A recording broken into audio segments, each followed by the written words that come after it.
Start करते हैं session. Okay, तो पहला क्वेश्चन है number of optically active isomers of the following compound.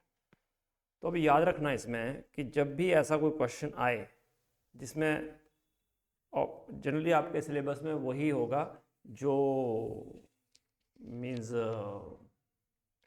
ऐसे एंड्स होंगे जो डिफरेंट होंगे। तो if ends are different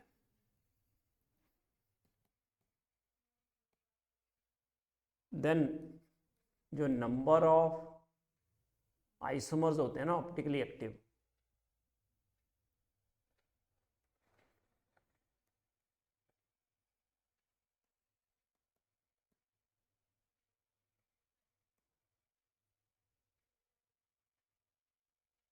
that is equal to 2⁻n, और जो n होता है दैट इज नंबर ऑफ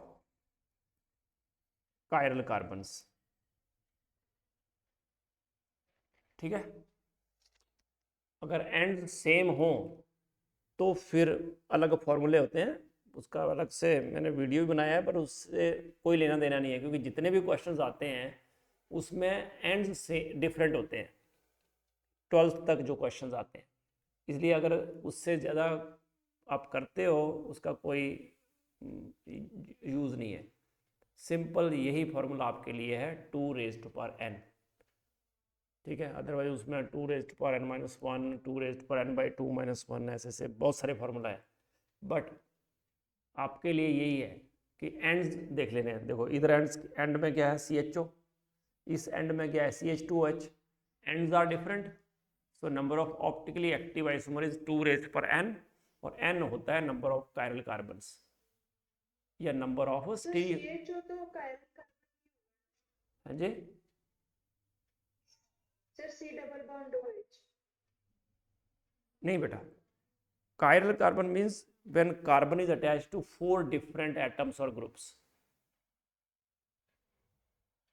समझे? ओके सर, तो अगर पाई बॉन्ड हुआ तो नहीं नहीं, पाई बॉन्ड नहीं, carbon should be attach to 4 different atoms और ग्रुप्स। ठीक है ना? ये सर पर जैसे C डबल बॉन्ड OH में तो एक पाई बॉन्ड हाँ नहीं नहीं, तब नहीं होगा। तो फिर ऐसा हो गया ना, एक आपको हटाना पड़ेगा बॉन्ड, है ना? चारों डिफरेंट ग्रुप्स अटैच होने चाहिए। ठीक है, ओके। तो अब अगर आप देखो इसमें तो सबसे ऊपर है CHO। CHO तो आपको पता ही है, it is C double bond OH।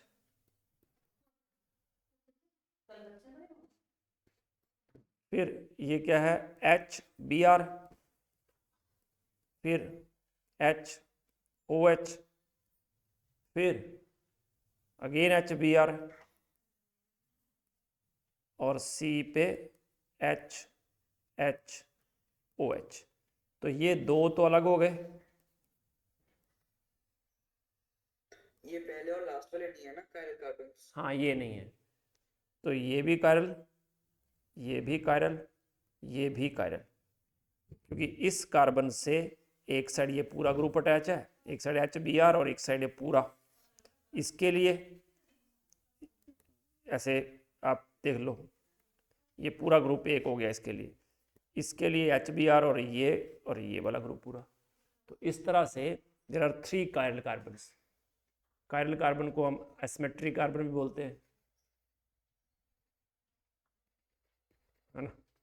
तो इस तरह से जो फॉर्मूला बन गया दैट इज 2⁻n 2⁻3। इसलिए जो है टोटल 8 जो है आइसोमर होंगे। लिखा है ना, the molecule can not be divided into 2 identical halves. ठीक है, तो इस तरह से we get total A। Formula हमेशा इसमें 2⁻n ही रहेगा। स्टीरियो सेंटर कोई भी हो ना, जैसे डबल बॉन्ड भी हो, ऐसा होता है ना सिस ट्रांस वाला डबल बॉन्ड, तो उसको भी हम काउंट कर लेते हैं। तो सर उसमें मतलब यहाँ तो ऑप्टिकली एक्टिव था ना, एक होता है नंबर ऑफ आइसोमर्स, है ना, स्टीरियो आइसोमर्स। सर वो आगे क्वेश्चन में है शायद। देखो ऐसा हो ना, डबल बॉन्ड हो, और डबल बॉन्ड जो है उसके दोनों साइड डिफरेंट एटम्स या ग्रुप्स हो।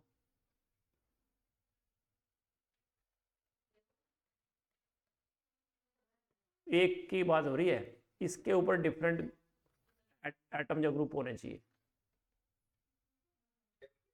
Excuse me sir. जी बेटा। सर जब नंबरिंग करते हैं, जब हम नंबर वाइज करते हैं, हाँ, तो जो दूसरी साइड है उसमें कैसे करेंगे नंबरिंग?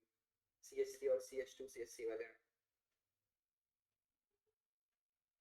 इधर ये सर इस साइड। देखो ना, हमें डबल बॉन्ड इंक्लूड करना है नंबरिंग में, और उसको लोएस्ट नंबर देने की ट्राई करनी है। तो we will start from here only, 1 2 3 4। No sir शायद वो EZ की ना ना ना, EZ नहीं पूछ रहा, वो ऐसे नंबरिंग पूछ रहा है। अच्छा, इजी की बात कर रहे हो, EZ की बात कर रहे हो। तो देखो H और Br है, इधर CH3 CH2 CH3 है, तो H और Br में तो क्लियर हो गया, ये 1 ये 2 यस सर। एटॉमिक नंबर के बेस पे। अब दूसरे साइड जाएं तो इस कार्बन पे तो नंबरिंग जो है एक ही आई, तो हम उसके आगे बढ़ेंगे। उसके आगे इस कार्बन से, ऊपर वाले कार्बन से 3 हाइड्रोजन अटैच है, नीचे वाले कार्बन से 2 हाइड्रोजन और एक मिथाइल ग्रुप। तो किसका एटॉमिक नंबर हायर हुआ? अगर फर्स्ट पॉइंट ऑफ डिफरेंस से जो है डिफरेंशिएट नहीं हो रहे तो सेकंड पे चले जाएंगे। सर जो नीचे वाले का हाईएस्ट हुआ। हाँ, तो ये नंबर 1 होगा और ये नंबर 2। ठीक है। सर फिर और थोड़ा बताता हूँ मैं, जैसे एक ये ऐसे रहने देता हूँ, इसको मैंने कर दिया एक CHO और एक कर दिया CH2OH। बोलो।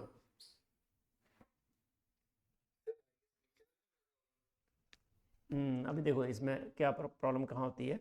डबल बॉन्ड तो ऐसे रहेगा। अब याद रखना कि इसमें ऐसा देखा जाता है कि अगर डबल बॉन्ड है, ये डबल बॉन्ड O है, तो it is taken as equivalent to 2 oxygens.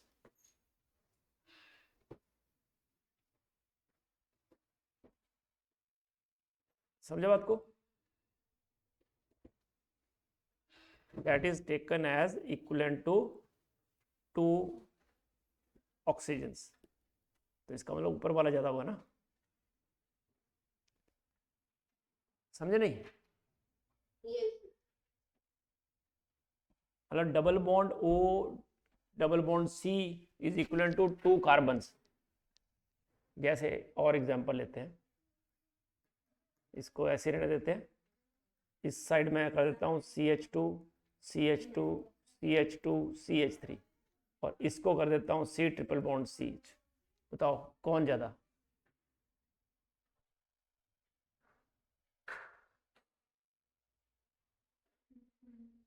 किसको नंबर 1 देंगे? ऊपर वाले को, क्योंकि H2 ऊपर वाले में ज्यादा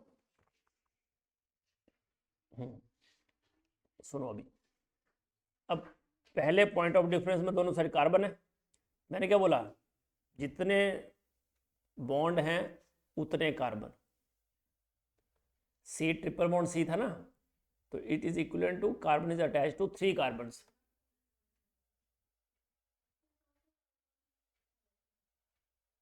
समझ में आई बात?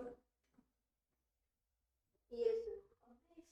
तो इसका मतलब ये नंबर 1 और ये नंबर 2। तो E और Z में कैसे होगा? हाँ, तो ये 1 और 2, तो ये Z हुआ ना। यस आदृत समझा? Okay. Okay, next question is the correct statement about the following compound CH3, CHCl, C. पिछले बस हो गया, करो आगे।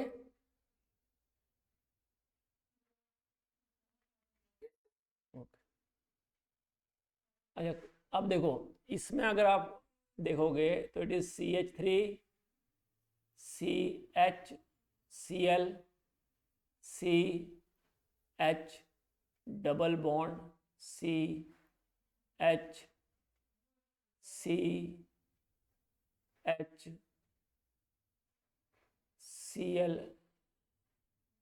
इस तरह से आई थिंक ऐसे ही किया ना। नो सर, उसके आगे CH3 है नीचे वाले लाइन। ओ सॉरी, अच्छा आगे CH3 है, ठीक है। तो अब देखो इसमें काइरल कार्बन बताओ। सर तो और एक स्टीरियोजेनिक से ये काइरल कार्बन है, ये भी काइरल कार्बन है, सर इसकी साइड दो CH है बट दो CH का है। एक इसके नहीं ठीक है सर HCl, CH3 और इधर मतलब 4 डिफरेंट ग्रुप्स हो गए ना। इस समय करते से ओके, तो और ये बीच वाला जो है इसमें भी ऐसा ही है, ये H ये डिफरेंट ग्रुप, ये H डिफरेंट, मतलब हर डबल बॉन्डेड कार्बन के साथ डिफरेंट ग्रुप लगे, इसका मतलब ये भी स्टीरियो सेंटर हुआ, स्टीरियोजेनिक सेंटर बोल देते हैं इसको।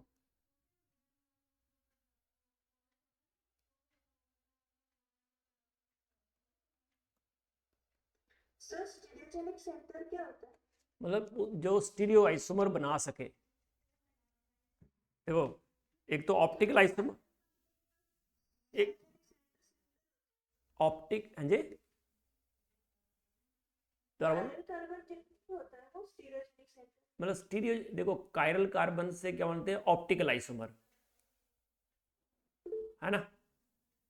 और जो स्टीरियोजेनिक सेंटर, काइरल कार्बन को भी स्टीरियोजेनिक सेंटर भी बोल सकते हैं, है ना, बट इसको स्पेशली स्टीरियोजेनिक सेंटर क्यों बोलते हैं, क्योंकि ये स्टीरियो आइसोमर बनाता है, कौन सा, ऑप्टिकल, सॉरी ज्योमेट्रिकल, ज्योमेट्रिकल और ऑप्टिकल दोनों, हाँ जी, हाँ ट्रांसेंसिस, है ना। तो ज्योमेट्रिकल आइसोमर को हम स्टीरियो आइसोमर बोलते ही है ना,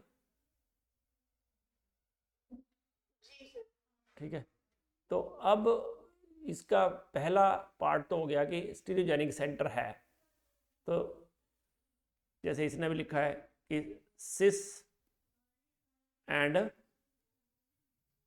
ट्रांस वी विल गेट, इसके तो दो बन जाएंगे डबल बॉन्ड की वजह से, बट जो दोनों एंड्स हैं, देखो जो कायरल सेंटर हैं दोनों वो एक जैसे हैं ना,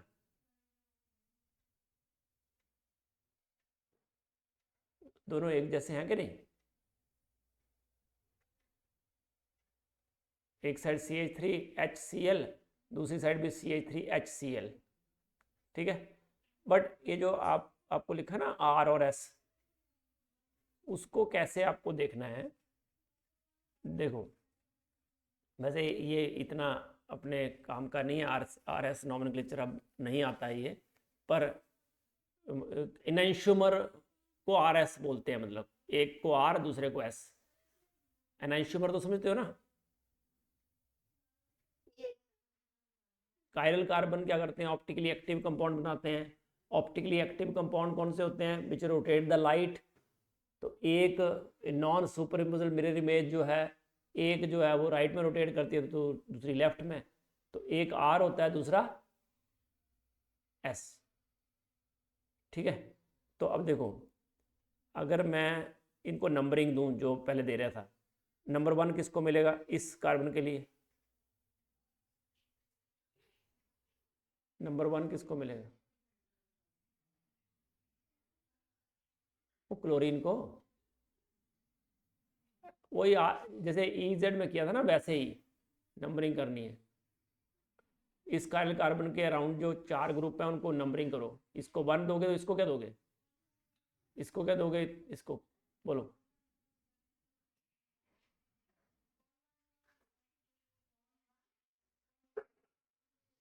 कार्बन एटम sp2। हाँ, इसको 2 दोगे और इसको 3 और इसको 4। अब ये जो 1 2 3 है ना, उसको रोटेट करो। तो आई क्या जा रही है, क्लॉकवाइज की एंटी क्लॉकवाइज?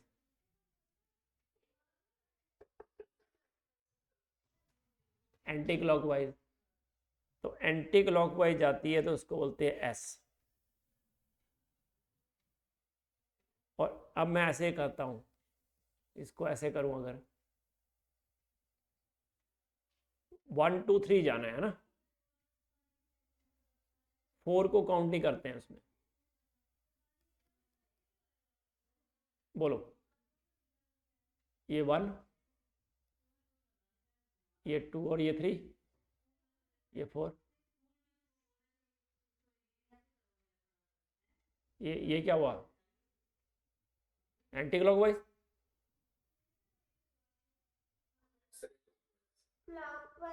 हाँ, ये क्लॉकवाइज, सॉरी, पहले एंटी क्लॉकवाइज था, अब क्या हुआ?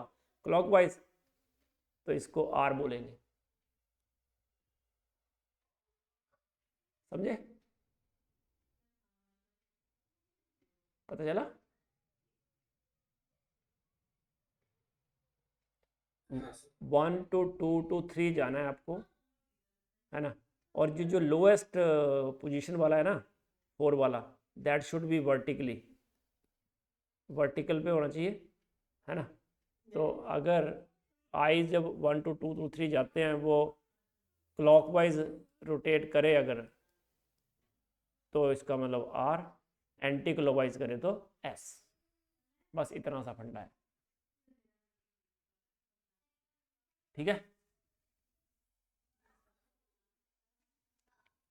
तो अब क्या लिख रहा है? Compound can have 2 geometrical isomers. ये तो सही है। Since compound has 2 similar chiral carbon atoms, each geometrical isomer can have 3 isomers। 2 similar chiral carbon है ना, chiral carbon सिमिलर है इसमें। तो अगर chiral carbon ends are same, ends अगर सेम हो,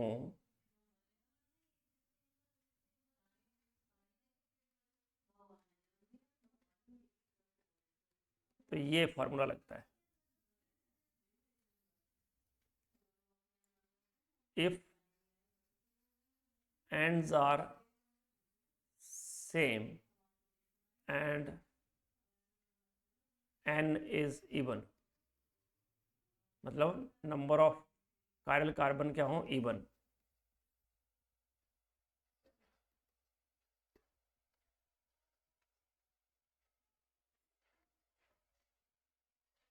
तो आपको ये फॉर्मूला लगाना होता है नंबर ऑफ स्टीरियोआइसोमर्स के लिए।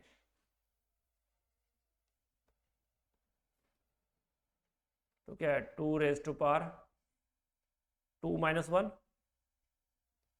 minus 2 raised to power 2 by 2 minus 1, कितने हो गए? 2 plus 2 raised to power 0 1, 3 हो गए, ठीक है। तो वैसे ही एक सिस के लिए भी 2 होंगे और ट्रांस के लिए भी 2 होंगे, ठीक है।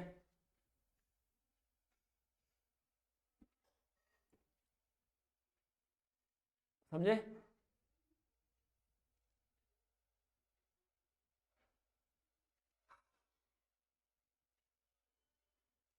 तो ये solution option A is correct, ये वो लिख रहा है।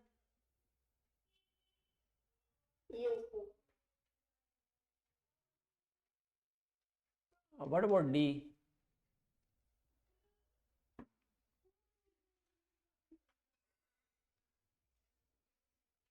डी भी राइट नहीं है?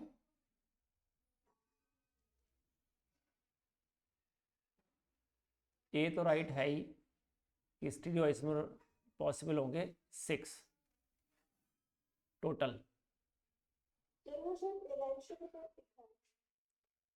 अच्छा एनाइंशोमर्स, ओके ओके ओके ओके, स्टीरियोआइसोमर होंगे टोटल ना। हाँ तो ये बाकी रॉन्ग होंगे स्टेटमेंट्स, ठीक है।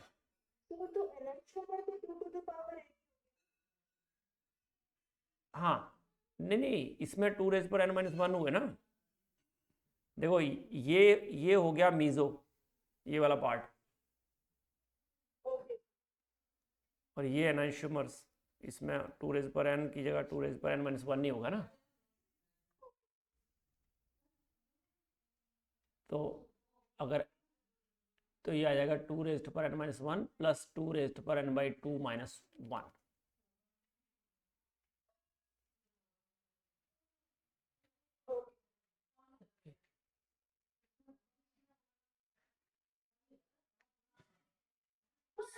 तो हमारा 3 है। पर एक सिस के लिए हुआ ना ये। अब इसको आप ऐसा भी कर सकते थे, सुनो, अगर हम उसको स्टीरियोजेनिक सेंटर बोलते, सबको कंसिडर कर लेते, अगेन एंड्स आर सेम और एन स्टीरियोजेनिक सेंटर है ना। तो उसके लिए तो एन ऑड हुआ, फिर 3 हो गया ना टोटल। 2 कायरल सेंटर है और एक आपका डबल बॉन्ड है, तो टोटल कितने हो गए? 3 हो गए ना। तो उस केस में नंबर ऑफ स्टीरियो आइसोमर्स का फॉर्मूला हो जाएगा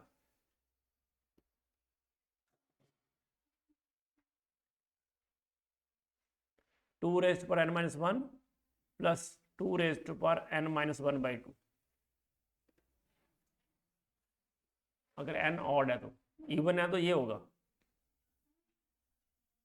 तो अगर इवन मान रहे हैं हम, तो इसका मतलब एक सिस के लिए 3, ट्रांस के लिए भी 3, बट अगर डबल बॉन्ड को भी इंक्लूड कर रहे हैं तो ये हो गया फार्मूला। तो 3 हो जाएगा, तो 2⁻³ - 1 प्लस 2⁻³ - 1/2 कितना हो गया?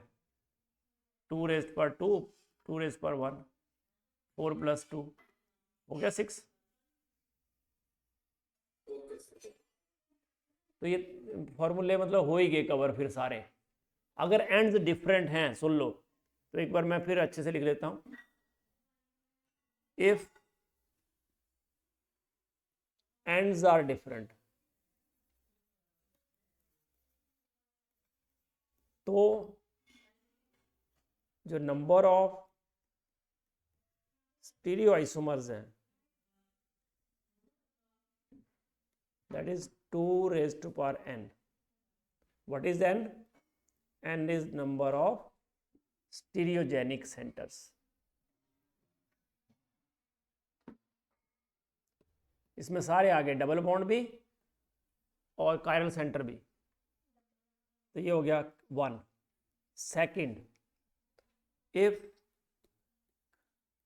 एंड्स आर सेम, तो फिर आता है कि अगर n यही रहेगा ना, तो case 1, if n is even, and even है, तो नंबर जो आएंगे stereo isomers, that is 2⁻n-1 plus 2⁻n/2 - 1। इसमें से ये हो गए ऑप्टिकल एनाइंशोमर्स और ये हो गए आपके मीजो कंपाउंड्स। मतलब ये एक्टिव कंपाउंड्स, ये meso compound. Case 2, if n is odd, तो नंबर ऑफ स्टीरियो आइसोमर्स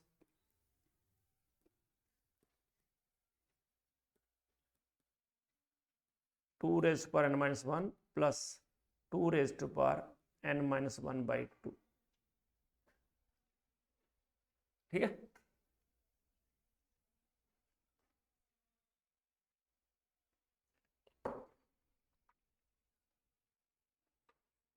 लिख लोगे?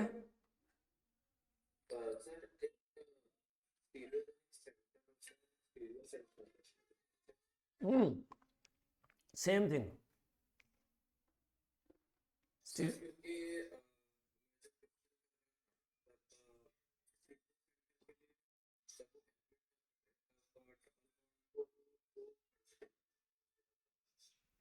दोबारा बोलो।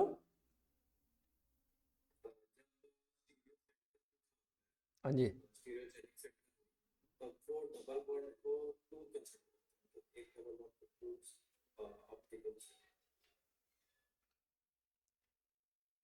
स्टीरियो सेंटर्स के केस में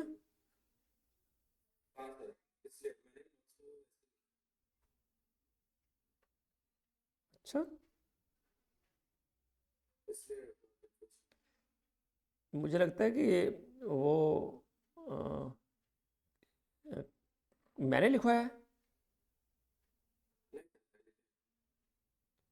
मुझे लगता है कि स्टेटमेंट में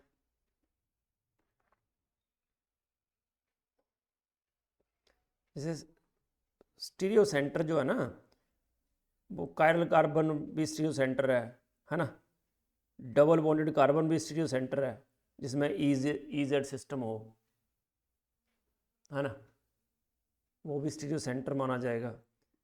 वो एलीन्स पढ़ते थे, इवन नंबर में डबल बॉन्ड्स हों तो इसको भी एक ही स्टीरियो सेंटर माना जाएगा।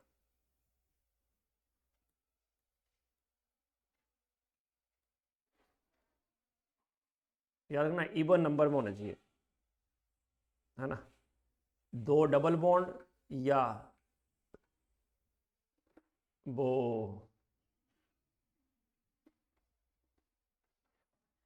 दो ऐसे, इसको कौन सा स्पाइरो कंपाउंड बोलते हैं, है ना,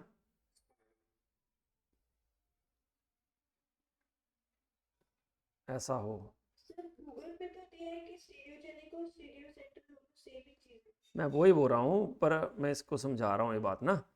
तो हर स्टीरियो सेंटर जो होता है ना, वो स्टीरियोजेनिक सेंटर तो होता ही है ना। तो स्टीरियोजेनिक सेंटर जो है वो ये भी हो सकता है ना, कोई भी पॉइंट, है ना, सिर्फ एटम ही नहीं, कोई भी पॉइंट जिसमें अगर एक्सचेंज करें ग्रुप्स की तो आपको स्टीरियो आइसोमर बने, है ना।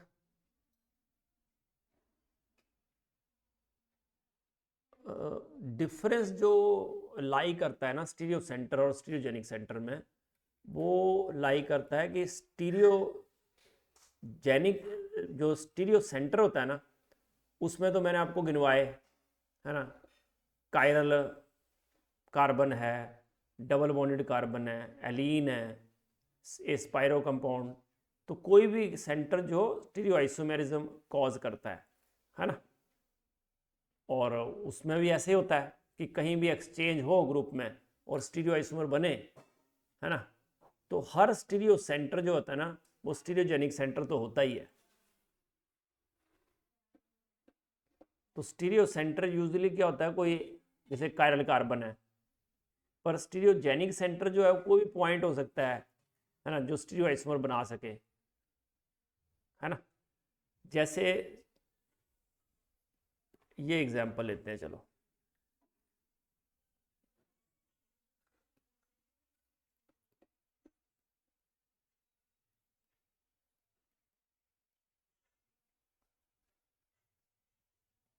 तो इसमें अगर हम बात करें तो एक स्टीरियो सेंटर है, इसी को स्टीरियोजेनिक सेंटर भी बोलेंगे, है ना। अगर मैं इसकी बात करूं तो इसमें भी ये वाला क्या है, स्टीरियो सेंटर, कायरल नहीं है ये, है ना। बट अगर मैं एलीन की बात करूं तो कोई स्टीरियो सेंटर है?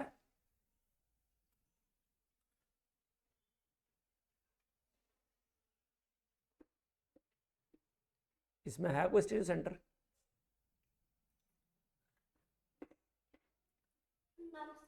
इसमें कोई स्टीरियो सेंटर नहीं है, बट ये जो एक्सिस है वो स्टीरियोजेनिक एलिमेंट माना जाएगा इसको, क्योंकि ये ऐसे ऐसे होते हैं ना, 90 डिग्री पे होता है। क्योंकि देखो ये जो पाई बॉन्ड बनेंगे एलीन में, उसमें क्या होगा, देखो ये CH2 है, ये भी CH2 है, तो एक p ऑर्बिटल ऐसा है तो दूसरा p ऑर्बिटल कैसा होगा,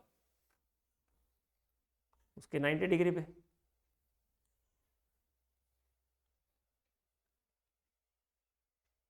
ठीक है,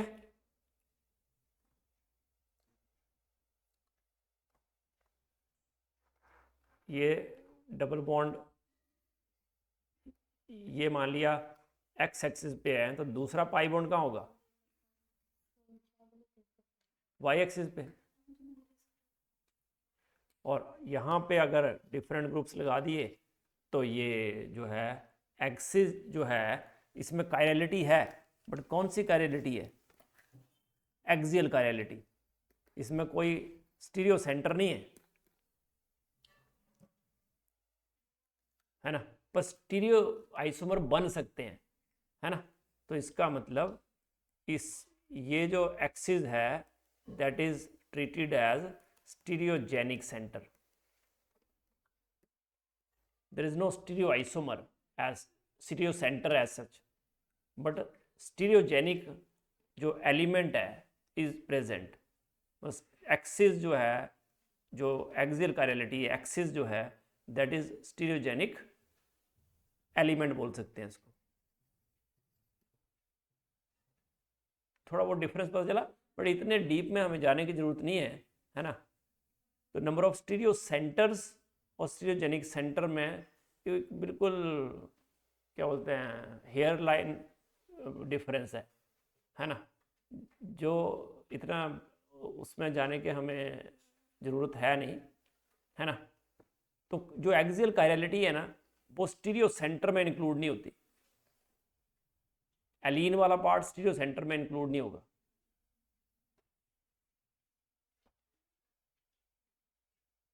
समझे?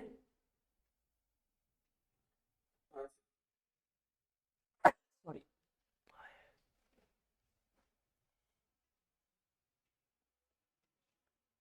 फिर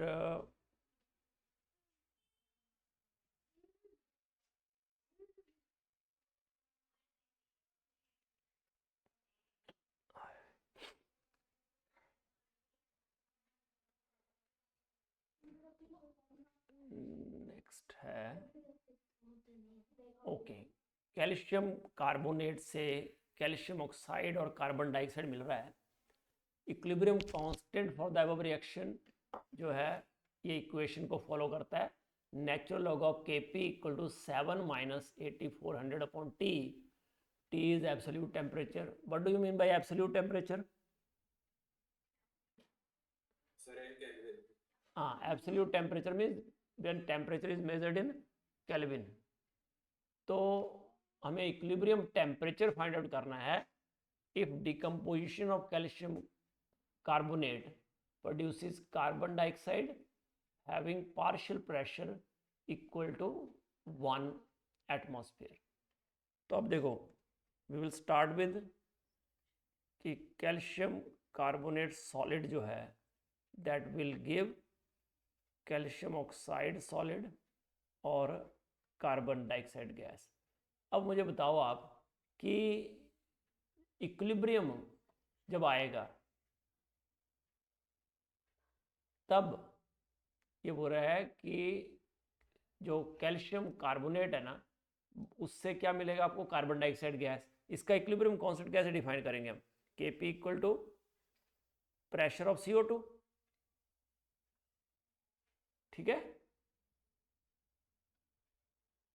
क्योंकि कैल्शियम ऑक्साइड और ये आएंगे अगर, इनका तो प्रेशर होता नहीं, सॉलिड है।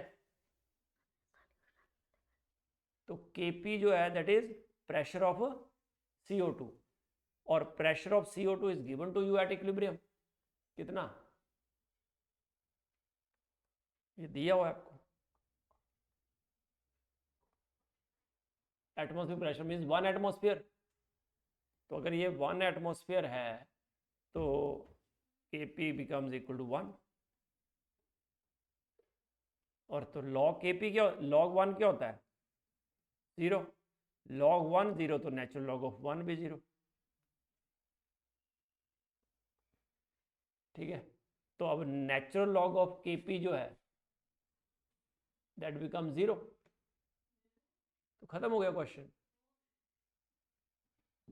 0 इक्वल टू 7 माइनस ये बस T निकाल लिया उसने 1200 केल्विन।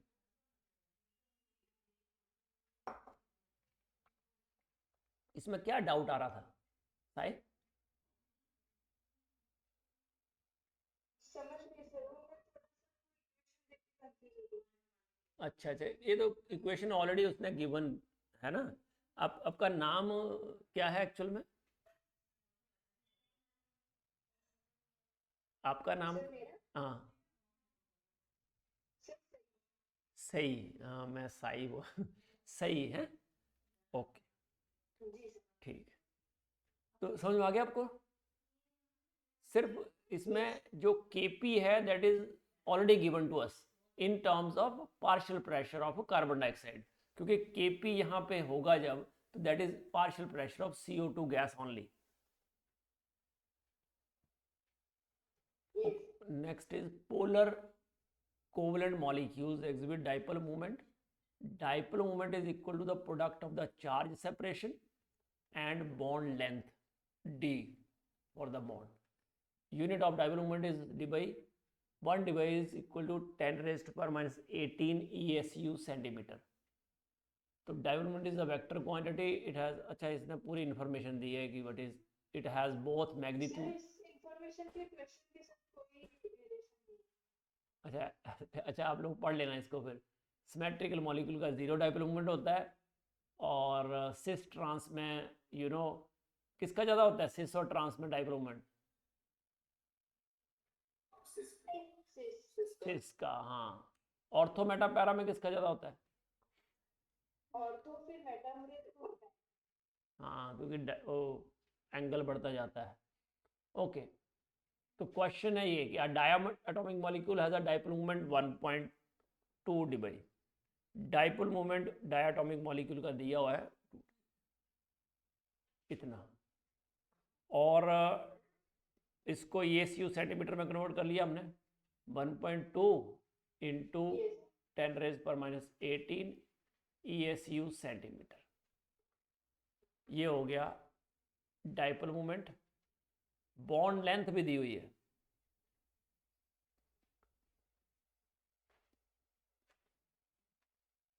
और पूछा है, फ्रैक्शन ऑफ चार्ज का मतलब हाँ बेटा, what is dipole moment?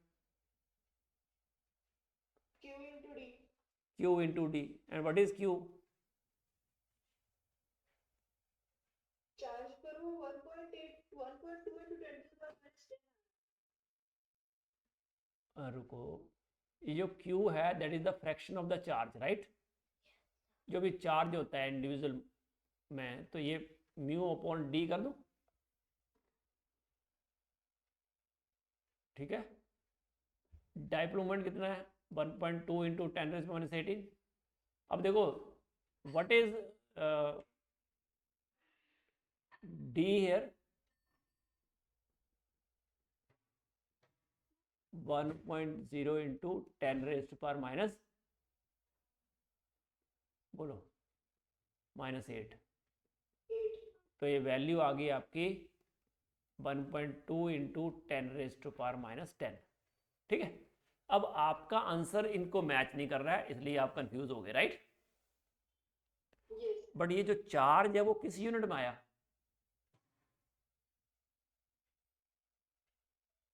ESU centimetre. ESU ना, सेंटीमीटर से सेंटीमीटर तो कैंसिल हो गया, Yes। ये ESU सेंटीमीटर है और ये सेंटीमीटर है, तो सेंटीमीटर से सेंटीमीटर कैंसिल कर दिया आपने, you will get the charge in ESU। अब ये चार्ज उससे मैच नहीं कर रहा है, इसका मतलब वो चार्ज जो है वो ESU में नहीं है, वो कूलम में है।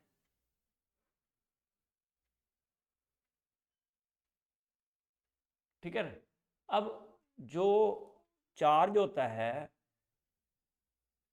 That is equal to 1 coulomb, और ESU में क्या रिलेशन है, तो 1 कूलम, या चार्ज जो होता है ना इस पे क्या बोलते हैं,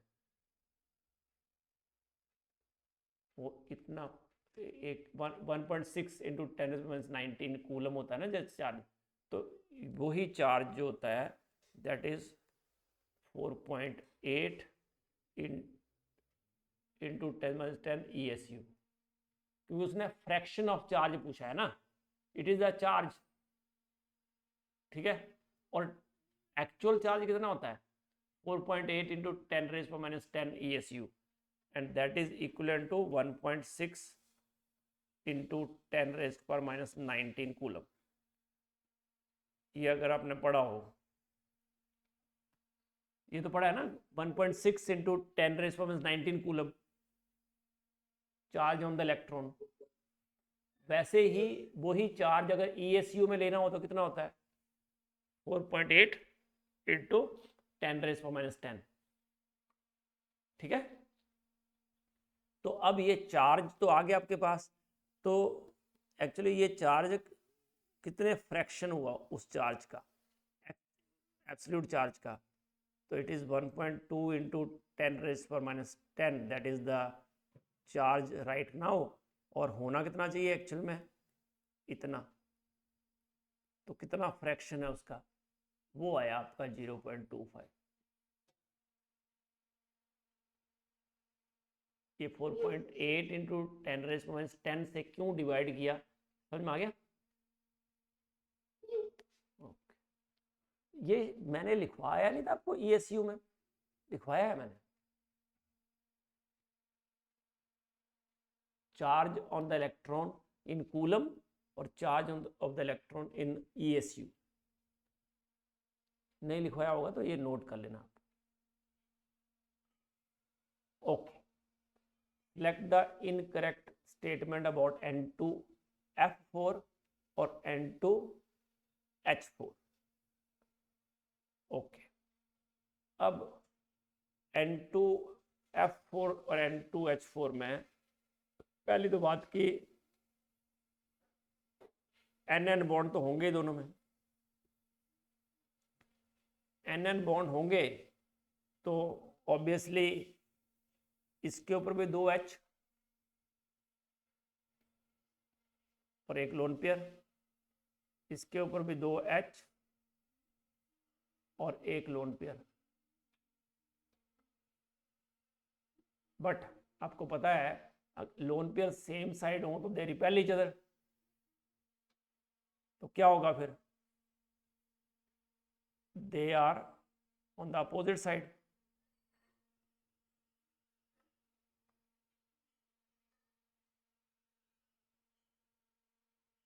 ठीक है, वैसे ही दूसरे में ऐसा होगा, एक लोन पेयर 2 F, एक लोन पेयर और 2 F। अब बताओ कि हाइड्रोजन और फ्लोरीन को कंपेयर करना है अब आप, which one is more electronegative, fluorine है ना। अगर फ्लोरीन ज़्यादा इलेक्ट्रोनेगेटिव है तो फ्लोरीन क्या करेगा, इलेक्ट्रॉन को अपनी तरफ अट्रैक्ट करेगा।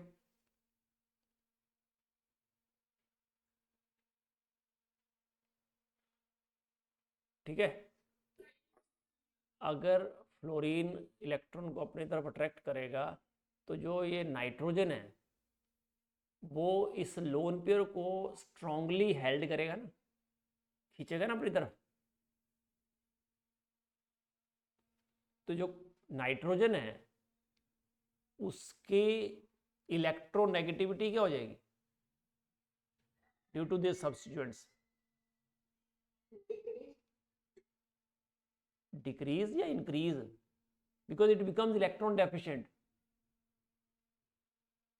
समझ में आ रहा है? अगर ये इलेक्ट्रॉन डेफिशिएंट हो रहा है तो उसकी वजह से जो इसकी इलेक्ट्रॉन अट्रैक्ट करने की पावर है वो बढ़ जाएगी, इसकी इलेक्ट्रॉन नेगेटिविटी बढ़ जाएगी। अब आप बताओ कि अगर कार्बन की बात करें,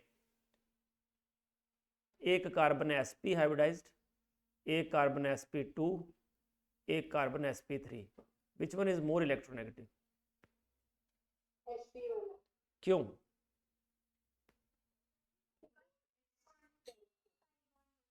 हाँ, और s करेक्टर ज़्यादा हो जाता है 50%, s करेक्टर 33.3% s करेक्टर। जिसमें s करेक्टर ज़्यादा होगा उसकी इलेक्ट्रोनेगेटिविटी ज़्यादा होगी। हाँ 25%। तो इसका मतलब s करेक्टर बढ़ जाता है, अगर इलेक्ट्रोनेगेटिविटी बढ़ जाए तो s करेक्टर बढ़ जाता है, वाइस वर्सा।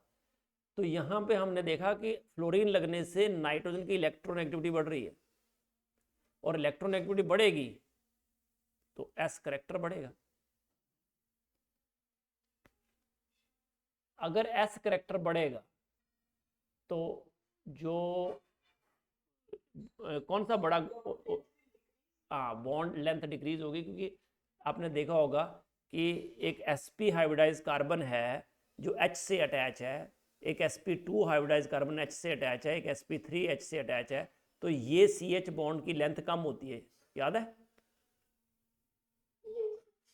तो अब इससे क्या होगा कि जो s करेक्टर बढ़ने से जो ऑर्बिटल का साइज है वो छोटा हो जाएगा, तो ऑब्वियसली बॉन्ड लेंथ कम हो जाएगी, है ना? फोर्थ स्टेटमेंट क्या है? पहला है कि N2F4 में d orbitals are contracted by, इसमें d ऑर्बिटल का तो फंडा ही नहीं आएगा, क्योंकि ना तो नाइट्रोजन में d ऑर्बिटल है ना ही फ्लोरीन में, तो फर्स्ट तो वैसे ही कैंसिल हो गया। अब आ जाओ सेकंड, N की बॉन्ड एनर्जी जो है, हाँ तो बॉन्ड लेंथ कम हो गई तो बॉन्ड की स्ट्रेंथ बढ़ गई, इसलिए बॉन्ड एनर्जी बढ़ जाएगी, सही है। फिर N बॉन्ड लेंथ तो कम हो जाएगी, हमने अभी देखा ये बात, और N बॉन्ड लेंथ जो है N2F4 में इज मोर लेस, हाँ मोर लेस मतलब is less than that of in N2H4, इसका मतलब है ना। तो इसमें तो अच्छा इनकरेक्ट ही पूछा था ना, करेक्ट हुए 2 और 4, तो 1 और 3 आर इनकरेक्ट, समझिए। और इसको बेंट रूल बोलते हैं, but there is no need to remember this bent rule. Simple याद रखो कि अगर जो मोर इलेक्ट्रोनेगेटिव एटम होगा उसमें मोर एस करेक्टर होगा, तो मोर एस करेक्टर होने से उसके ऑर्बिटल का साइज छोटा हो जाएगा, साइज छोटा हो जाएगा तो बॉन्ड लेंथ कम हो जाएगी, तो बॉन्ड की स्ट्रेंथ बढ़ जाएगी, बॉन्ड एनर्जी बढ़ जाएगी, राइट?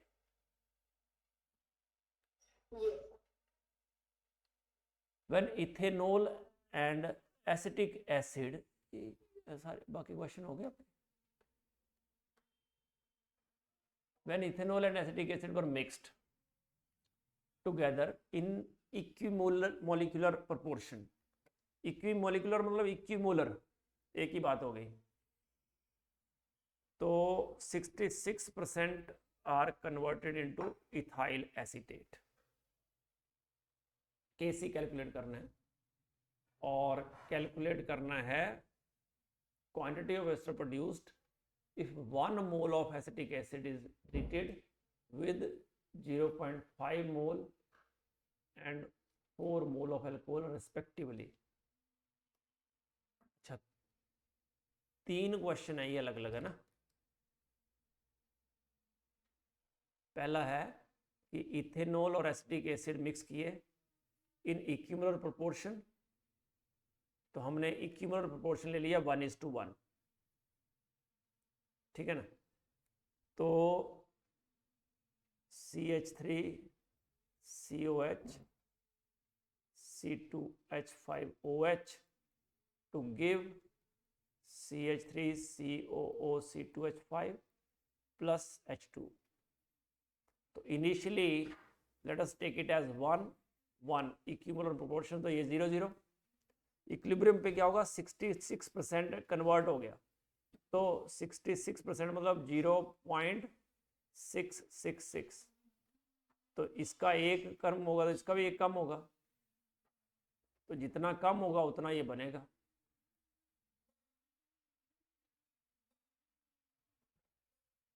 ठीक है, तो इस तरह से जो केसी है that comes out to B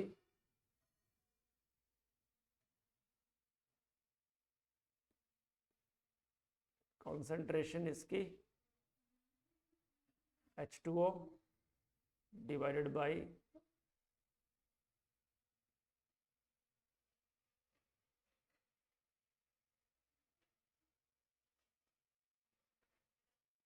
ये हो गया।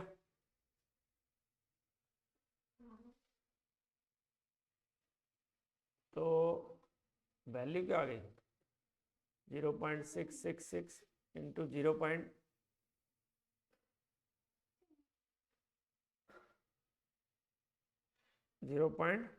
ये क्या हो जाएगा, 334 333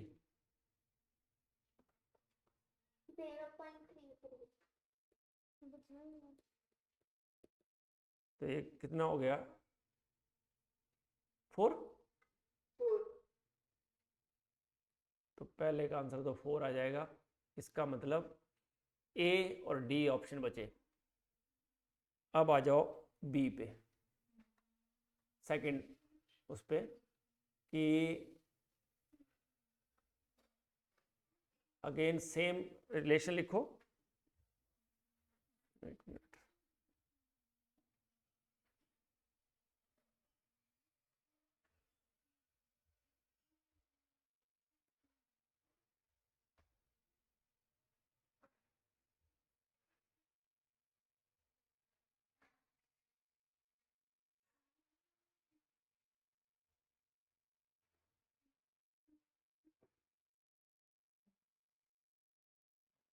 ओके ऑलमोस्ट 0.334 ले लिया ना। ओके, अब देखो, अब इसका है 1 मोल,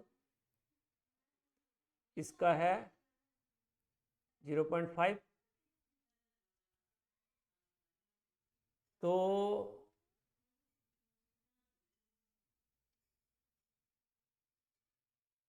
ओके, फिर दूसरी बार है ये 0 0। तो अब देखो इसमें क्या हुआ कि लेट अस से कि x मोल जो है ना वो रिएक्ट करते हैं, तो ये क्या हो जाएगा 1 माइनस एक्स, तो कंप्लीट नहीं होता ना बच्चे reaction. Let us take it as x mole जो है ना वो डिकम्पोज होते हैं, क्योंकि पहले तो दिया था हमें 66.6% होता है ना कन्वर्ट, तो इसलिए केसी आ गया आराम से हमारे पास। जो केसी की वैल्यू वो तो फिक्स ही रहेगी, वो चेंज नहीं होती कभी, पता है ना, टेम्परेचर चेंज करने से ही चेंज होती है। तो केसी तो आ गया अपने पास। अब मान लिया 1 और 0.5 से स्टार्ट किया हमने, तो मान लिया x मोल कम हुए, तो अगर एसिटिक एसिड के x मोल कम होंगे तो इथेनॉल के भी x ही कम होंगे। अगर ये x तो ये भी x और ये भी x। तो इस तरह से अब केसी क्या हो गया, x into x divided by 1 minus X into 0.5 minus x, तो दैट कम्स टू बी 4, क्योंकि केसी विल नॉट चेंज। तो यहाँ से आ गया value X square divided by 1 minus X into 0.5 minus X, that is equal to 4। तो अब हमें यहाँ से x निकालना पड़ेगा। कैसे निकालेंगे x? सर नीचे वाले x को इग्नोर कर दें। 1 माइनस एक्स वाले को इग्नोर कर सकते हैं, पर 0.5 माइनस एक्स को कैसे इग्नोर कर देंगे? अगर दोनों को इग्नोर कर देते हैं तो एक्स तो 2 आएगा।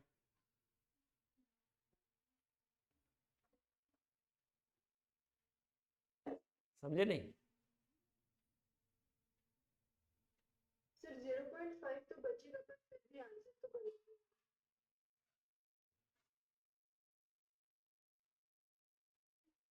सर कैलकुलेटर होता है तो कैलकुलेटर से कर सकते कैलकुलेटर से भी कैसे करेंगे इसको?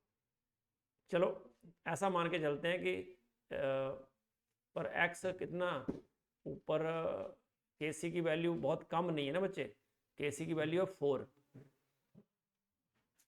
तो x बड़ा कम नहीं है, x cannot be neglected as compare to 0.5।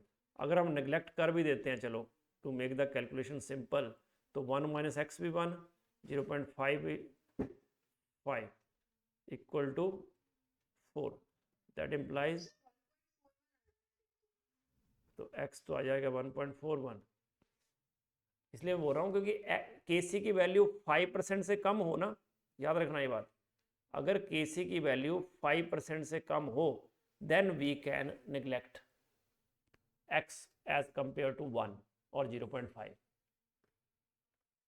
ये नोट कर लो। बट यहाँ x के सी की वैल्यू कितनी है? के सी की वैल्यू 5% से कम होनी चाहिए, मतलब 5 इंटू 10⁻²⁻² से कम हो। तो इसको अगर मैथ्स वाले हो आप तो पार्शियल फ्रैक्शन मेथड आपने किया होगा।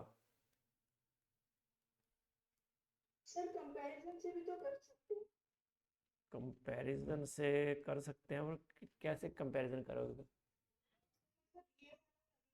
अच्छा अच्छा, okay okay okay, done done. आप इसको ऐसे रखो, सही है। अब दूसरे को ले लो, जब एक 1 है और दूसरा 4 है ना, तो एक 1 माइनस एक्स होगा, एक 4 माइनस एक्स होगा। दूसरा क्या बनेगा? x अपॉन, पर उसमें 1 माइनस एक्स नहीं होगा ना, अब 1 माइनस वाई लेना पड़ेगा, और 4 minus Y.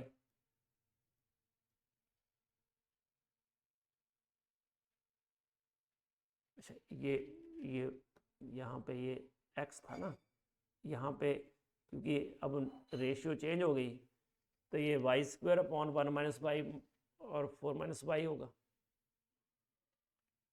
And that is equal to 4।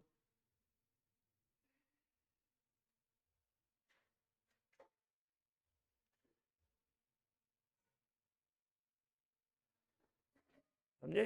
ये जो है ना एसिटिक एसिड और इथेनॉल और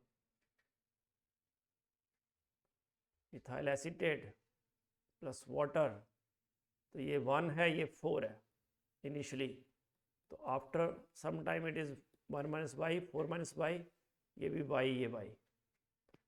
तो इस तरह से ये दूसरा वैल्यू आएगा, पर इसने एक्स ही लिया है उसको भी, है ना? हाँ जी। सर हम प्योर लिक्विड H2O को इग्नोर क्यों नहीं कर रहे? कर सकते हैं, बट एक्चुअली यहाँ पे वाटर एक्सेस में नहीं है ना, ओके सर। है ना, इसलिए वाटर भी वेरी कर रहा है ना, कि कम ज़्यादा बन सकता है। तो एक बार 4 मोल लिया, दूसरी बार 4, रिएक्टेंट ज़्यादा होगा तो रिएक्शन ज़्यादा फॉरवर्ड जाएगा, वो तो सही है।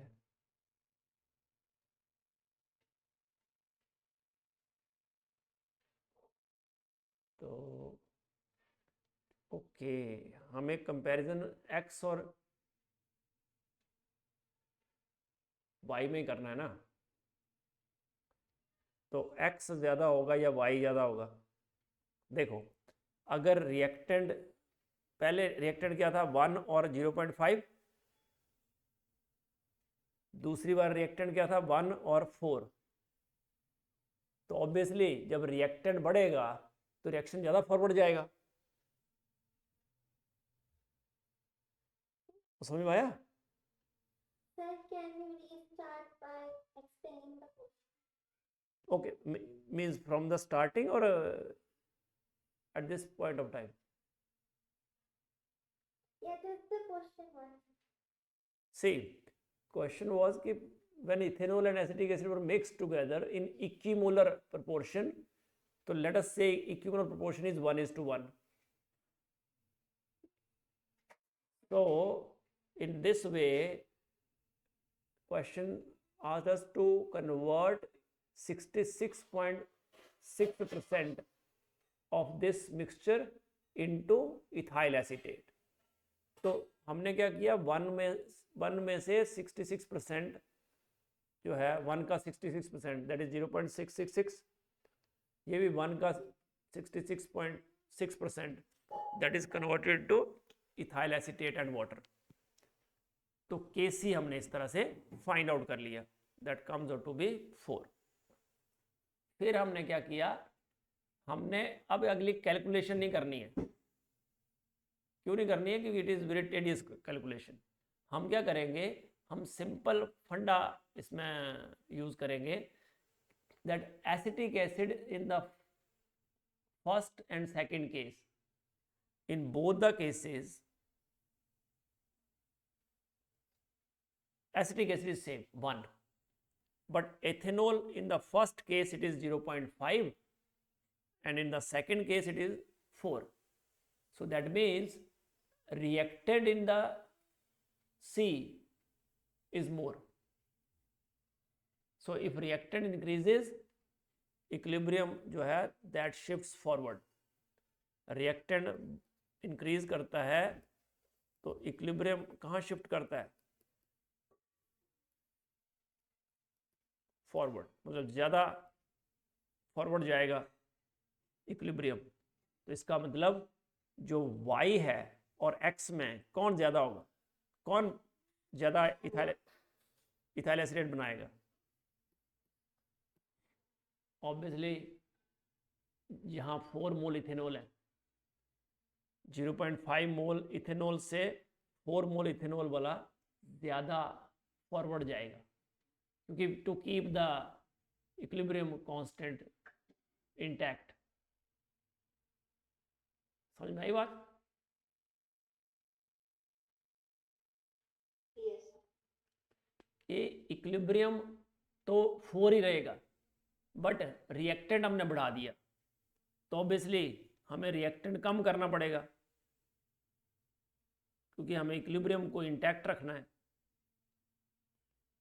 इसलिए जो 4 मोल वाला इथेनॉल है वो ज़्यादा कन्वर्ट होगा एस्टर में, तो वो एस्टर ज़्यादा प्रोड्यूस करेगा.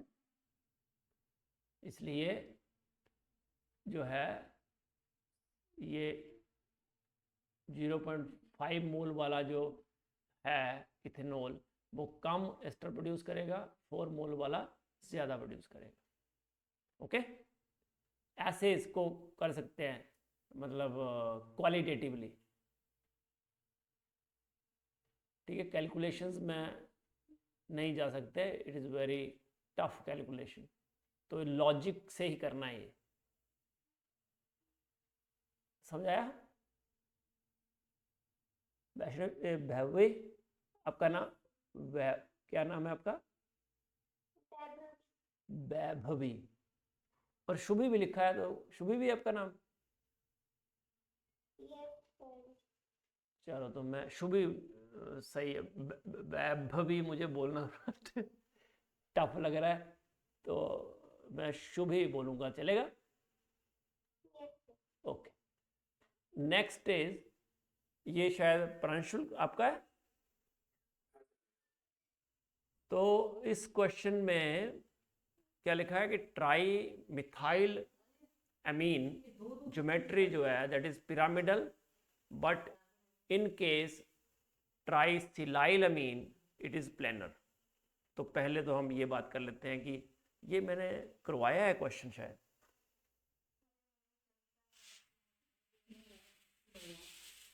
होता क्या है कि पहले केस में नाइट्रोजन है और 3 मिथाइल ग्रुप है.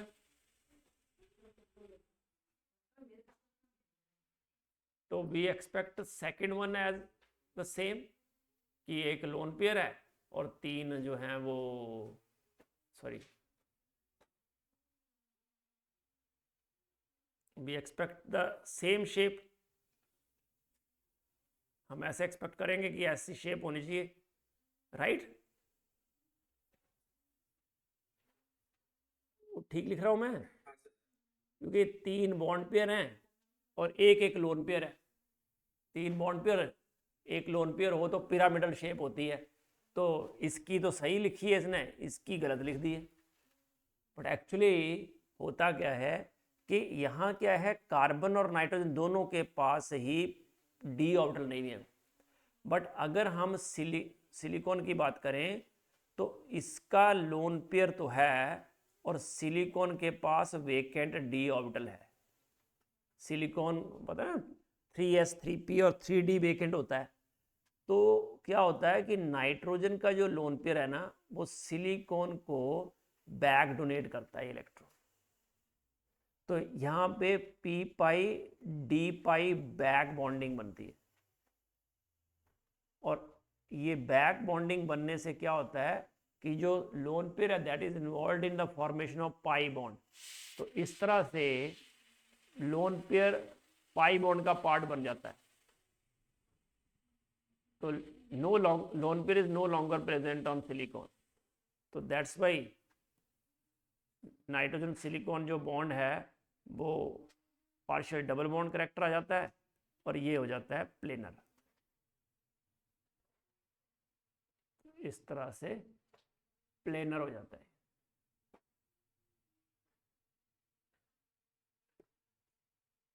बात समझ में आई?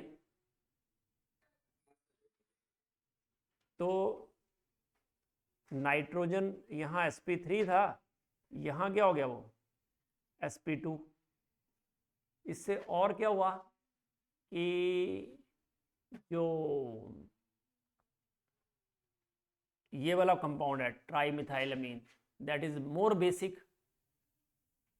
ट्राईसिलाइलअमीन जो है लेस बेसिक हो गया, क्योंकि लोन पेयर अब है ही नहीं इसमें। तो lone pair is available for donation. ठीक है, अब ये हो रहा है maximum covalency of silicon is 6 but that of carbon is 4। Statement तो सही है, क्योंकि it can extend its covalency beyond 4। Silicon can extend.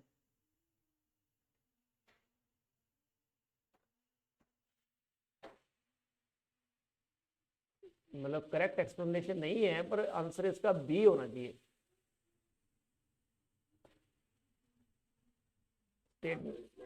Both the statements are correct. तो मैं इसको करेक्ट करा दूंगा, गलती से हो गया ये, है ना? क्योंकि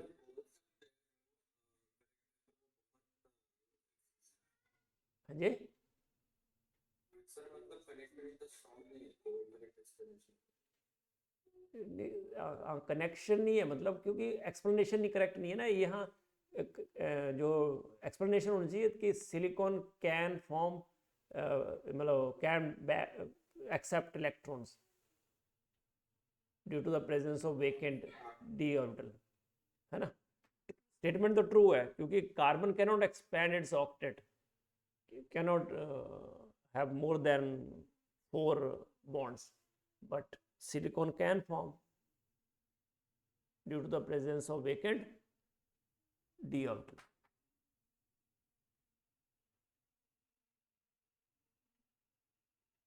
Okay.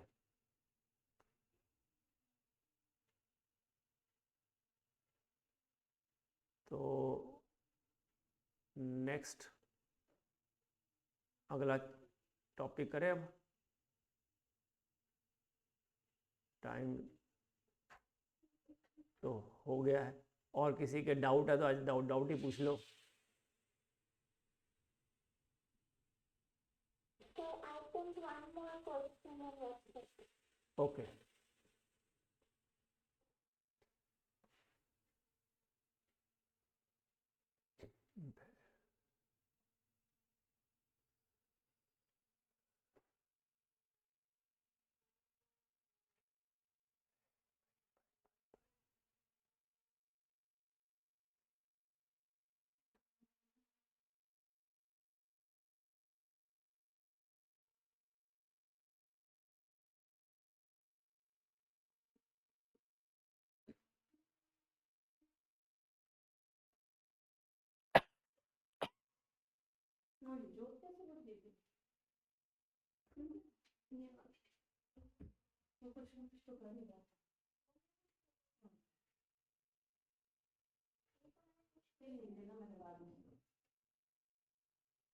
Okay, question is calculate the amount of ammonium sulfate in gram which must be added to 500 ml of 0.2 molar ammonia to yield a solution of pH 9.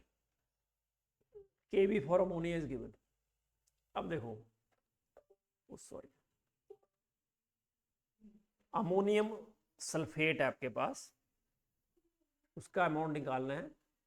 तो आपको पता है कि अमोनिया जो होता है, ये बफर सॉल्यूशन है ना? हाँ जी, ये बफर सॉल्यूशन है ना? ये हाँ बफर सोल्यूशन है, वही समझा रहा था मैं। एक मिनट पहले मुझे इसलिए बंद हो गया एकदम ना, फिर पेन चलना ही बंद हो गया। मैं दोबारा ऑन करता हूँ इसको, रुको।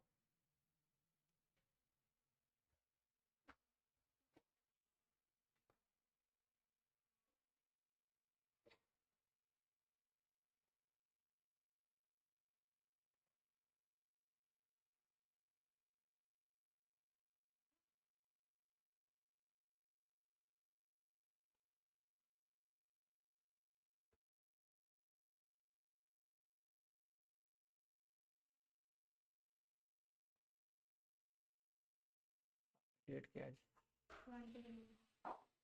11.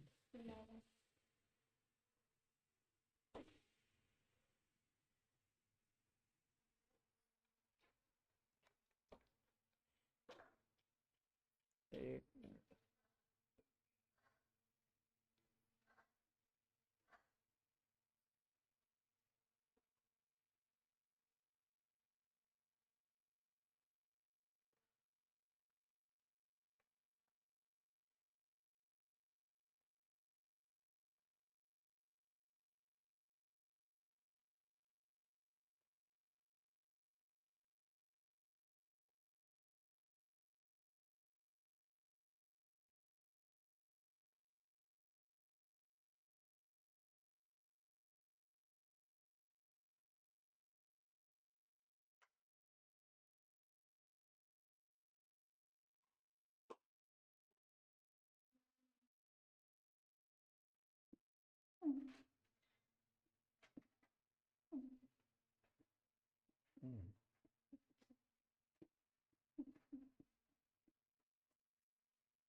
यार ये क्या हो रहा है?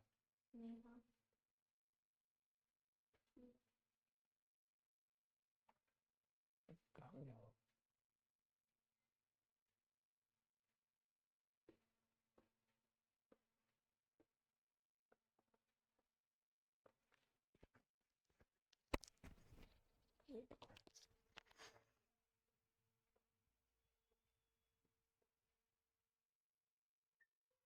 सर आप ये प्रेजेंटेशन भी हमें शेयर कर दीजिए। हाँ जी, सर ये प्रेजेंटेशन भी आप हमें शेयर कर दीजिए। हाँ हाँ मैं शेयर कर दूंगा ये। तो अभी क्वेश्चन कहाँ गया?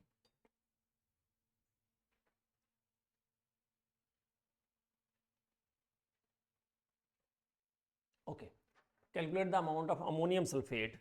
तो आपको पता है कि ये जो अमोनियम सल्फेट है,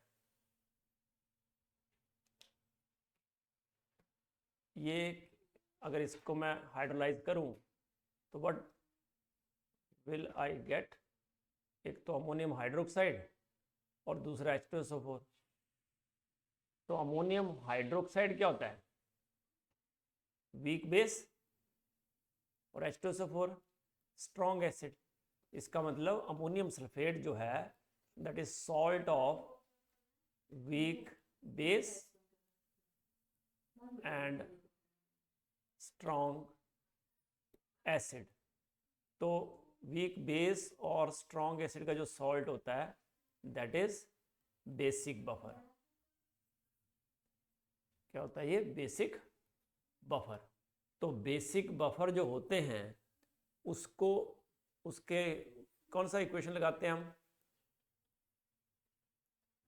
हेंडरसन इक्वेशन। तो हेंडरसन इक्वेशन लगा दो। एसिडिक बफर हो तो क्या लगती है, P H equal to P K A plus log of salt over acid, it is for acidic buffer.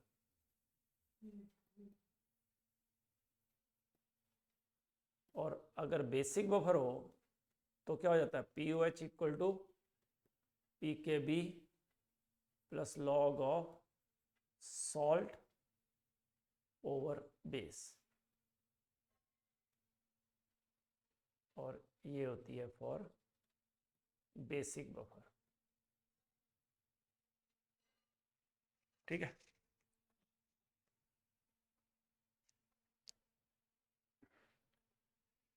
तो P H equal to P K plus log salt over acid, P O H equal to P K B plus log salt over base, और ये तो basic buffer है। तो नीचे वाली equation लगेगी P O H equal to P K B plus log salt over base, ये equation use होगी। अब ये पूछ रहा है कि पी एच 9 है, अगर पी एच 9 है तो पी ओ एच कितना होगा फिर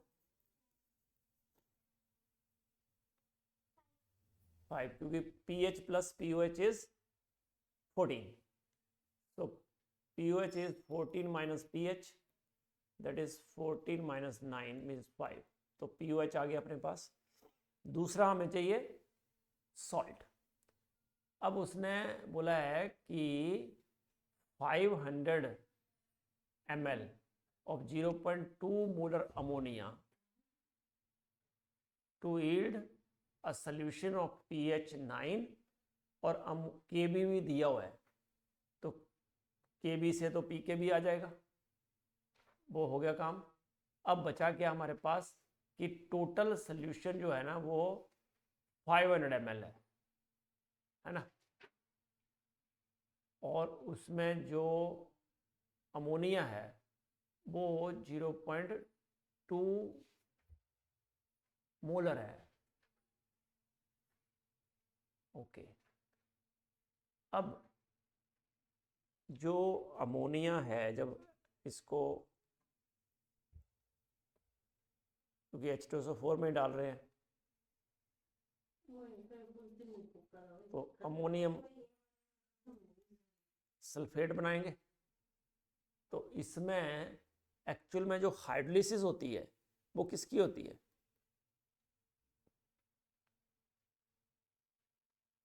क्योंकि ये अमोनिया है, ये H+, ये तो कंप्लीट चेंज हो जाएगा। तो ओवरऑल जो हाइड्रोलाइज होता है, मतलब जिसमें चेंज आता है, दैट इज NH4+।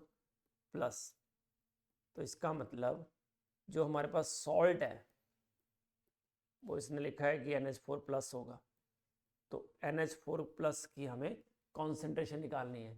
तो इसने दिया है A/500, तो एक्चुअल में जो अमोनिया ऐड किया हमने वो कितना ऐड किया, 500 ml ऑफ 0.2 मोलर, तो वहाँ से नंबर ऑफ मिली मोल्स मिल गए हमें, क्योंकि मिली मोल्स क्या होते हैं, मोलैरिटी इनटू वॉल्यूम इन ml, तो 100 मिली मोल मिले हमें। तो मतलब ओवरऑल जो बेस की कॉन्सेंट्रेशन है, मतलब बेस मीन्स अमोनिया और सॉल्ट मीन्स NH4+, तो बेस की कॉन्सेंट्रेशन और वी कैन से अमोनिया की concentration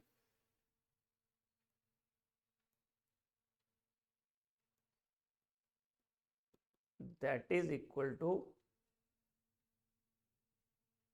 number of millimoles divided by volume of solution in ml, या number of moles divided by volume in litre. अगर volume ml में है तो नंबर ऑफ मिलीमोल्स निकालिए, तो ये हो गया molarity into volume in ml divided by volume of solution in ml।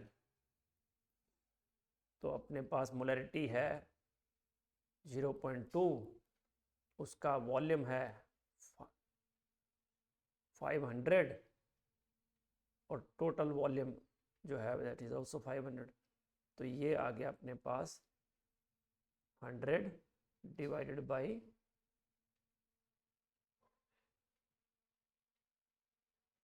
500। तो उसको हम 0.2 ही सीधा लिख सकते हैं, पर 100/500 लिखने का सेंस क्या है, क्योंकि आपको पता है जो NH4+ है उसकी कॉन्सेंट्रेशन हमें पता नहीं है, मिली मोल्स भी पता नहीं है।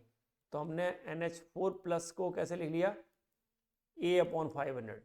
A/500 का मतलब है A क्या है, number of millimoles of NH4+। तो ये करने के बाद हमें देखो, इसलिए लिखा है ना मैंने A/500, 100/500, ताकि हमें क्लियर हो जाए कि इसको हम सीधा A/ जो है 100 लिख सकते हैं।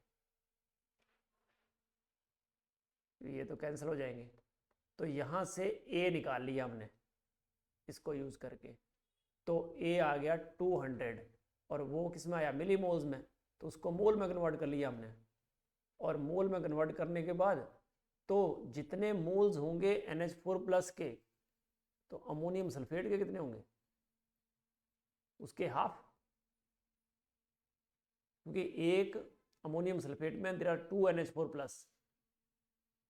तो जो मोल्स आए आपके पास NH4+ के, उसके हाफ होंगे अमोनियम सल्फेट के, 0.1। और अमोनियम सल्फेट का मॉलिक्यूलर वेट जो होता है वो होता होगा 132। तो इसलिए मोल को 132 से मल्टीप्लाई किया तो 1. हाँ, तो इसलिए वेट निकाल लिया उसने 1.32। हाँ शुभी बेटा, वो अब समझ आया। इसको आप सीधा 0.2 भी रखते ना तो चलता, तो अगर इसको 0.2 रखते मोलर तो ये फिर मोलैरिटी आती, तब भी आपको क्या होता, फिर 500 से 0.5 से डिवाइड तो करना ही पड़ता उसको मोल निकालने के लिए, और फिर वापस वही यही हाफ करते, और ये तब भी सेम ही आता आंसर। इसने नंबर ऑफ मिली मोल से किया इसको, ये टोटल वॉल्यूम को कैंसिल कर दिया दोनों side. I hope you understood. ठीक है, तो रखता हूँ मैं अभी। किसी को और कोई डाउट है? कल है टेस्ट आपका?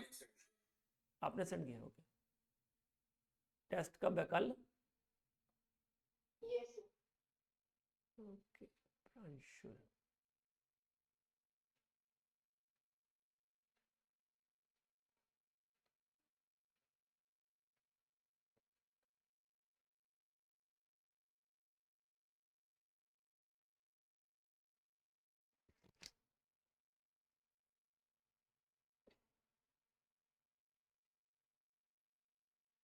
Four moles of argon and 5 moles of PCl5 are introduced into an evacuated flask of 100-liter capacity at 610 Kelvin.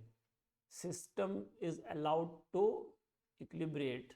At equilibrium, total pressure of mixture was found to be 6 atmosphere. So Kp for the reaction is okay. तो PCl, जी बेटा। इसमें से हाँ, ये जो argon add किया इसके constant pressure पे ऐड किया कि कांस्टेंट वॉल्यूम?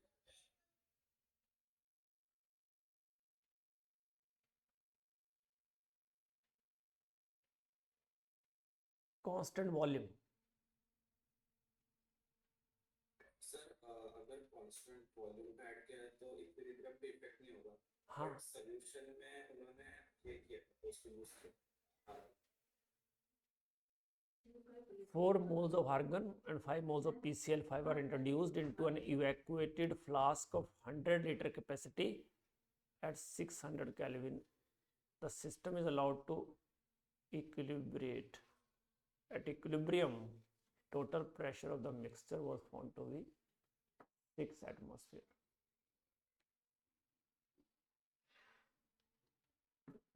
तो Kp for the reaction is,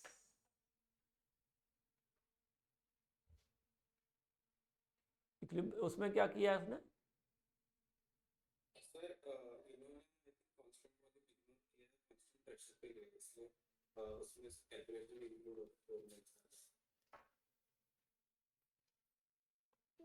उन्होंने कांस्टेंट प्रेशर लिया,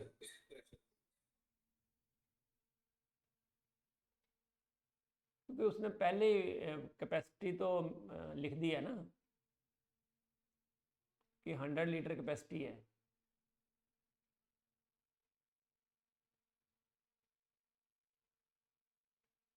हम्म, सर ऐसे सिमिलर क्वेश्चन था, हाँ जस्ट इन्होंने आर्गन की जगह नाइट्रोजन हाँ हाँ, और उसमें भी ऐसे किया। हाँ सर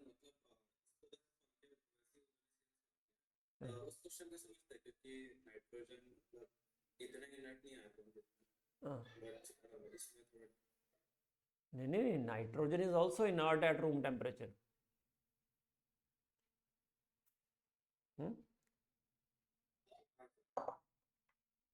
तो उसमें भी एट कांस्टेंट प्रेशर लिया है।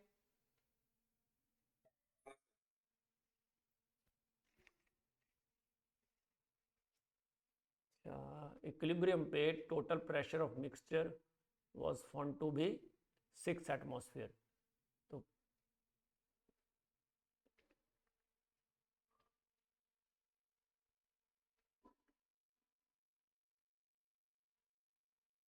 भेजो वाला सोल्यूशन कैसे किया है? हाँ सर एकदम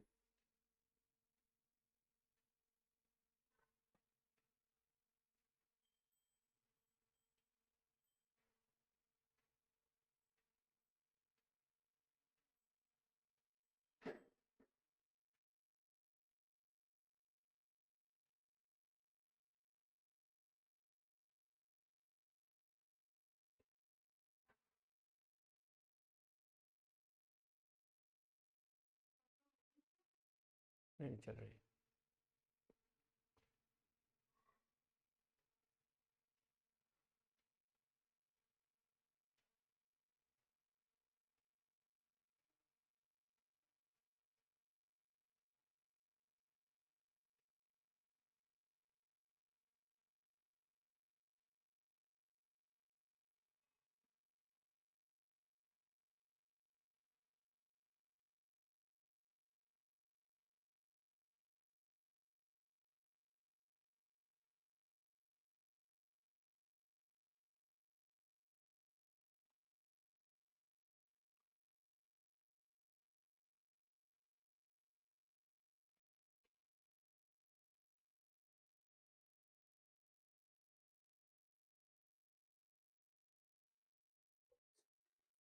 हाँ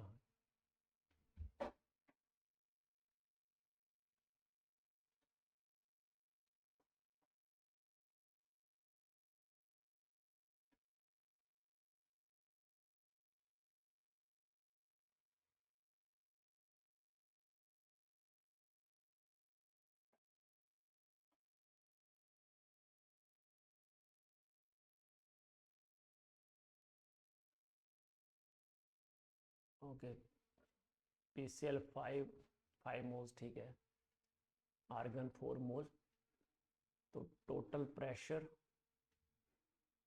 4.5 atmosphere. Partial pressure of PCl 5, partial pressure of argon निकाल लिया, 2.5 माइनस P प्लस,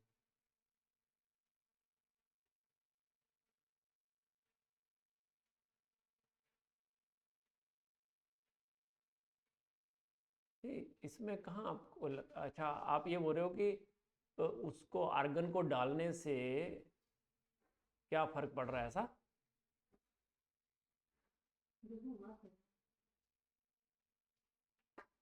वो कह रहे हैं constant volume constant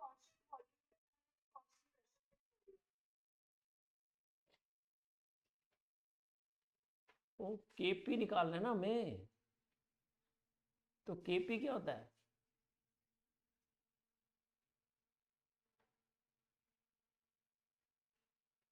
what is KP?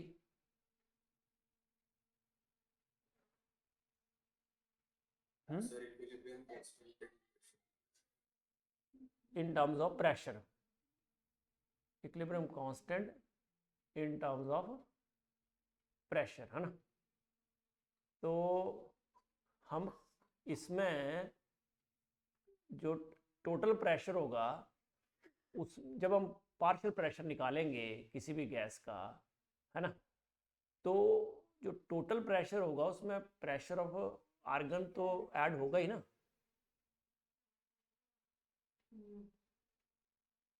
क्या बोलते हो? Okay, sir. मतलब कि आपको यहाँ पे जब Kp निकालोगे तो क्या होगा? Partial pressure of PCl3 into partial pressure of Cl2 divide by partial pressure of PCl5। ये तीन चीज़ें चाहिए। अब पार्शियल प्रेशर निकालने के लिए हमने टोटल प्रेशर तो पहले निकालना ही पड़ेगा, क्योंकि what is partial pressure of any gas? क्या फॉर्मूला होता है पार्शियल प्रेशर निकालने का? Number of moles upon total. Mole fraction interest, sir. कैसे? क्या क्या? Mole fraction of that gas, mole fraction into total pressure. Sir but यहाँ पे तो लिखा है ना total pressure of mixture found to be 6 atm at equilibrium। हाँ, दैट इज एट इक्विलिब्रियम ना, है ना। बट ये बात हो रही है जब स्टार्ट किया। पार्शियल प्रेशर इनिशियली वो भी नहीं दिया है ना हमें। Total pressure at equilibrium is given 6 atmosphere, but initial pressure कितना है? देखो, पार्शियल प्रेशर जो आर्गन है ना उसका पार्शियल प्रेशर तो चेंज नहीं होगा, दैट रिमेन सेम। बट जो PCl3 है या Cl2 है या PCl5 है, उनका जो है वो चेंज आएगा धीरे धीरे, है ना। तो जैसे स्टार्ट करेंगे तो we know that PV equal to nRT। तो वहाँ से हमने जो इनिशियल टोटल प्रेशर है मिक्सचर का वो निकाल लिया। इनिशियली हमारे पास जो मोल्स थे वो कितने थे? 5 मोल थे PCl5 के और 4 मोल थे आर्गन के, तो 9 हो गए। और ये वैल्यू तो दी है 0.082।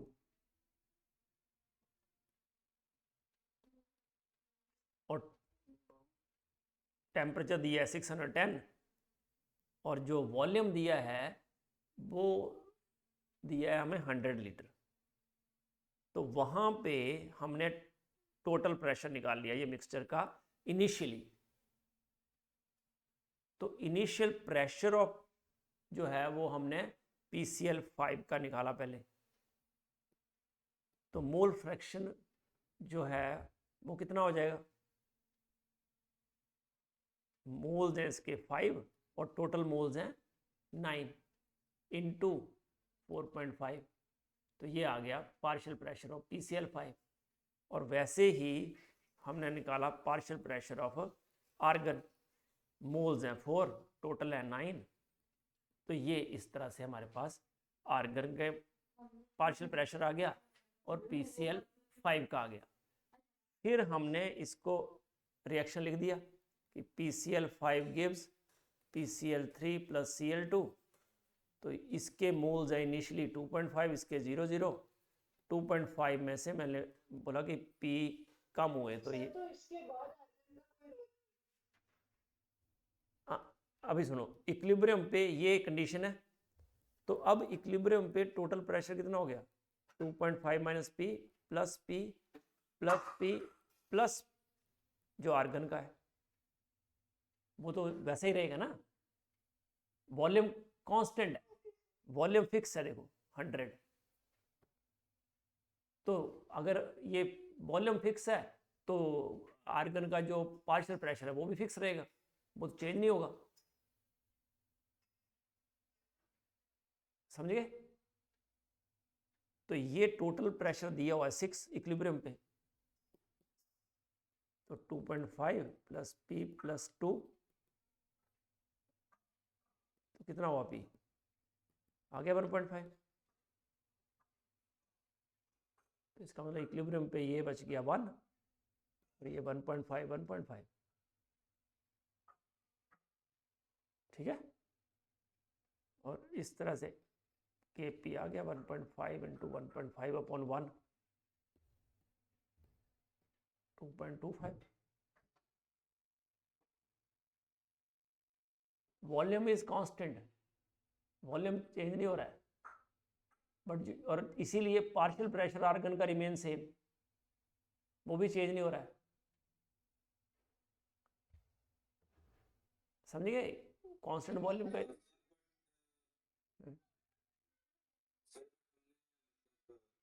स्टेटमेंट है तो हमने सीखा है कि कांस्टेंट वॉल्यूम का अगर इनर्ट गैस ऐड होता है तो इक्विलिब्रियम पे कोई इफेक्ट नहीं। हाँ, इक्विलिब्रियम कांस्टेंट पे कोई इफेक्ट नहीं होता उसका, है ना, इक्विलिब्रियम पे कोई फर्क नहीं पड़ता। बट ये इक्विलिब्रियम मेंटेन होने के बाद आर्गन के ऐड होने का कोई फर्क नहीं पड़ता, है ना, इक्विलिब्रियम वैसा ही रहेगा। बट जो आर्गन का प्रेशर है, क्योंकि हम Kp निकाल रहे हैं, तो आर्गन का प्रेशर तो हमें ऐड करना पड़ेगा ना टोटल में। उसने बोला कि टोटल ये कि केसी में फर्क नहीं नहीं पड़ेगा, सीपी पे पड़ेगा। नहीं, Kp पे भी फर्क नहीं पड़ेगा, Kp तो 2.25 ही आएगा। बट अगर आपने आर्गन उसमें है तो टोटल प्रेशर में से आर्गन का जो कंट्रीब्यूशन है वो तो माइनस करना पड़ेगा कि नहीं। टोटल प्रेशर उसने दिया है 6 एटमॉस्फेयर, है ना, तो उसमें से जो आर्गन का कंट्रीब्यूशन है, इक्विलिब्रियम पे कोई फर्क नहीं पड़ रहा है, बट आर्गन का जो कंट्रीब्यूशन है वो तो माइनस करना पड़ेगा ना टोटल प्रेशर में से। अब ये समझो सिर्फ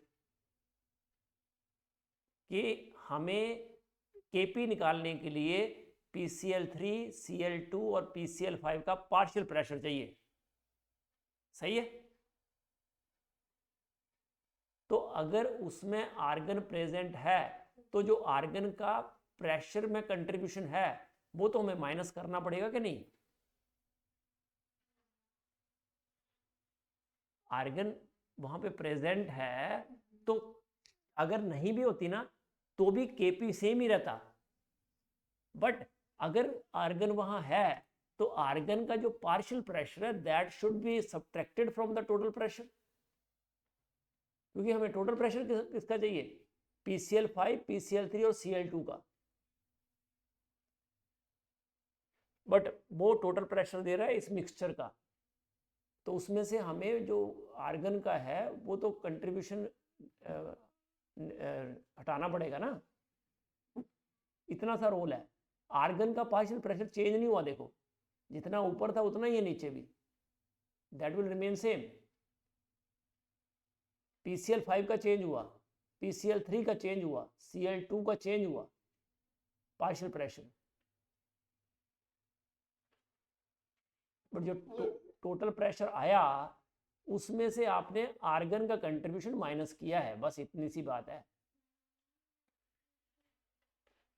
okay, equilibrium will not be disturbed by argon, but we should subtract the contribution of argon in the total pressure, इतना सी बात है। वो ये नहीं पूछ रहा कि does it affect equilibrium constant, अगर ऐसा क्वेश्चन होता तो हम लिख they know, it will not affect the equilibrium, है ना।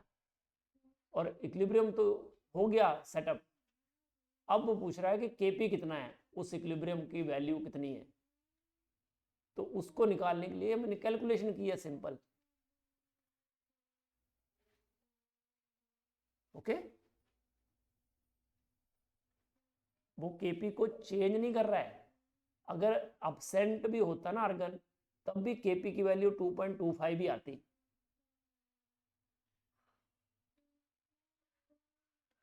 समझ में आया?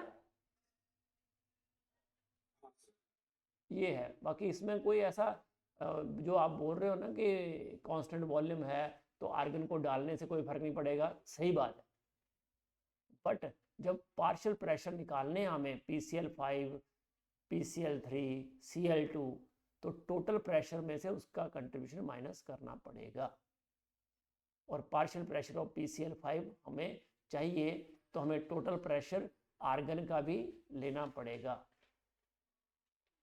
टोटल प्रेशर में, मतलब मोल्स में, टोटल मोल्स में तो आया ना वो आर्गन भी।